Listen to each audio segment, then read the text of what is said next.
வேலை டீச்சரா இருந்தம்மா.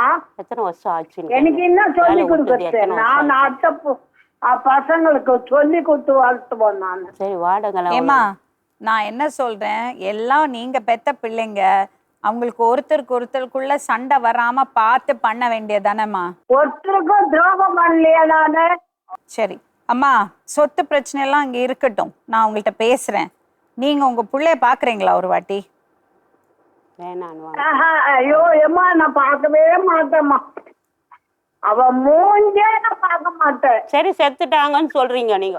அந்த பையன் மூஞ்சே நான் பார்க்க மாட்டேம்மா. எனக்கு வயிறு எரியுதுமா எனக்கு. சரி சின்ன வயசுல சாவு வச்சுட்டு தானேம்மா, சின்ன வயசுல விஷம் வச்சு சாவு வச்சுட்டு தானே. உன் கையால் நான் செத்து போயிருப்பேன். இன்னைக்கு இன்ஜெக்ஷன் போட வேண்டிய அவசியம் இல்லையே. 2 புள்ளைய வச்சு நீ நல்லா இருந்திருக்கலாமே. தெரியாத போச்சு, அல்லதான் சாவ வச்சிருப்பேன். இந்த மாதிரி இப்ப கூட சாவ வச்சுட்டேன். உன் கையால நான் செத்து போறேன். உன் கையால உன் மடியில சாவுறேன். எனக்கு தயாராக்கிறேன். நானு தயாராக்கிறேம்மா. நானு உன் மடியில சாவறதுக்கு நான் தயாரா இருக்கிறேன். நான் கொடுத்து வச்சிருக்கணும்.